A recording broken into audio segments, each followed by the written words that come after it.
兄弟姐妹们，世界末日就要来了。明天，太阳不再升起，洪水、地震将毁灭我们这个世界，我们将成为幸存的1/3人类。你们想不想成为这1/3？想。你们想不想到一个崭新的国度？想。你们想不想获得最后一张末日船票？想。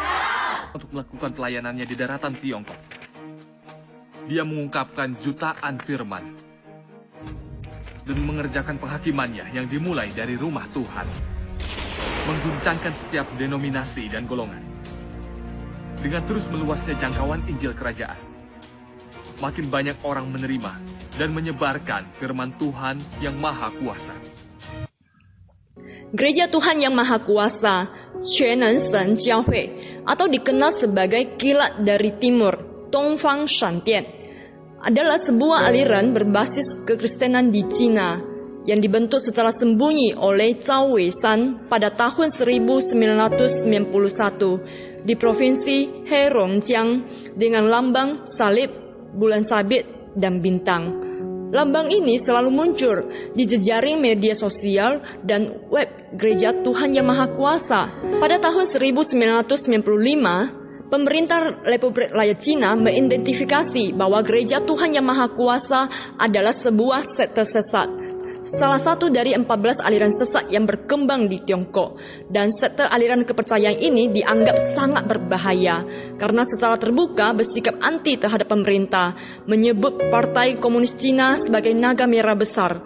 Bahkan sekte ini mengharapkan segala cara untuk mendapatkan anggota, melakukan tindakan intimidasi, kekerasan yang memaksa orang masuk gereja dengan berbagai ancaman, melakukan serangkaian penangkapan ilegal, dan membunuh orang yang menolak masuk dan yang berencana keluar dari gereja. Selain itu, sekte ini sangat mengganggu kesejahteraan dan keamanan masyarakat umum dengan mempropaganda tentang hari kiamat, bahwa tahun 2012 adalah akhir zaman tiba. Tuhan Yang Maha Kuasa datang menyelamatkan manusia. Percayalah dan kamu akan diselamatkan. Keberadaan dan gerakan sekte Gereja Tuhan Yang Maha Kuasa sangat tertutup. Mereka melakukan kegiatan secara diam-diam, tersembunyi, dan di tempat yang terpencil dan yang jauh dari keramaian. Namun, perkembangan sekte ini sangatlah pesat. Dalam waktu singkat, sekte ini sudah sangat berpengaruh di sejumlah provinsi di Tiongkok, bahkan tersebar luas di luar daratan Tiongkok, termasuk Jepang, Hong Kong, Amerika Serikat, Kanada, Singapura, Korea, Malaysia, bahkan sampai ke Indonesia.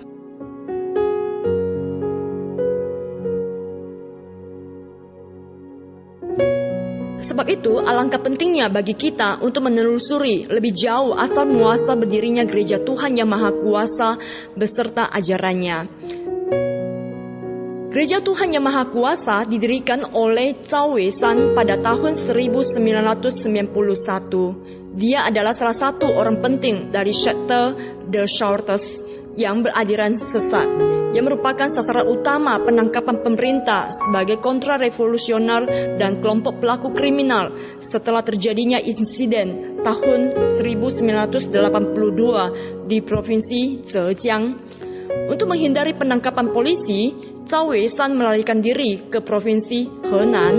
Di sana dia bertemu dengan Yang Xiangping dan menobatkannya sebagai Kristus perempuan, Tuhan Yang Maha Kuasa, Kilat dari Timur. Istilah ini didasarkan pada nubuatan Yesus yang tertulis dalam Injil Matius pasal 24 ayat 27. Karena seperti kilat yang datang dari timur terlihat bahkan di barat, demikian juga dengan kedatangan Anak Manusia. Karena itu, Gereja Tuhan Yang Maha Kuasa meyakini bahwa Kristus berinkarnasi ke dunia untuk kedua kalinya melalui dunia timur, yaitu melalui Kristus perempuan Cina, Yang Xiangping, untuk menyelesaikan pekerjaan Allah dan penghakimannya. Lalu pada tahun 1996, terjadilah penangkapan besar-besaran terhadap anggota Gereja Tuhan Yang Maha Kuasa di Tiongkok. Pada tahun 2000, Cao Weisan dan istrinya Yang Xiangping melarikan diri dari Cina dan pindah ke Amerika Serikat, serta mengklaim sudah mendapatkan suaka politik di Amerika Serikat, dan kini dia mengawasi operasional Gereja Tuhan Yang Maha Kuasa dari New York. Dan sejak tahun 2014, karena meningkatnya penganiayaan, beberapa anggota Gereja Tuhan Yang Maha Kuasa melarikan diri dari daratan Tiongkok dan kemudian mendirikan cabang-cabang gereja di Korea Selatan, Amerika Serikat, Spanyol, dan negara-negara lain, serta memulai kegiatan artistik dengan memproduksi lukisan dan film-film rohani. Sehingga tidak heran ketika kita berkunjung ke situs jejaring sosial Gereja Tuhan Yang Maha Kuasa, kita menemukan berbagai macam fitur penyajian rohani Kristen yang sangat berlimpah. Ada film-film rohani Kristen, kesaksian, buku-buku, renungan harian, serta tarian dan puji-pujian Kristen. Semua penyajian rohani itu dikemas sangat menarik dalam desain yang unik dan kreatif. Selain itu, cara kerja sekte Gereja Tuhan Yang Maha Kuasa sangat terorganisir dengan baik, sistematis, terstruktur, dan masif. Cao Weisan membentuk 7 orang sebagai tim inti yang secara sembunyi bergerak untuk menjangkau setiap lapisan anggotanya, serta membentuk 4 tim spesialis yang bekerja pada bidangnya.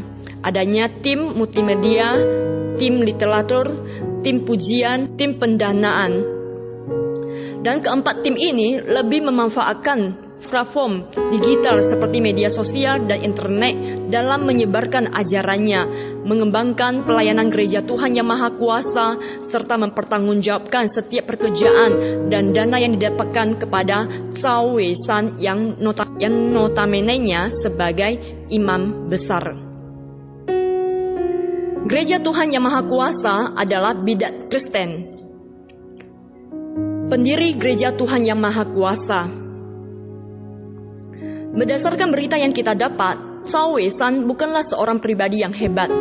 Dia hanya seorang yang biasa-biasa saja, yang berasal dari keluarga miskin, dikenal oleh keluarga dan teman-temannya sebagai seorang pendiam, tidak banyak berbicara, dan juga tidak mempunyai kekuatan ilahi apapun. Dia hanyalah seorang pekerja kereta api dan mengerjakan kayu untuk mendapatkan penghasilan tambahan.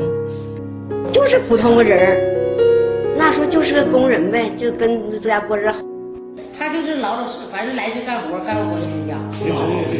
哎，平时着装打扮啥的怎么样？就是一般，就是普普通通的一个人，太普通了。太普通了。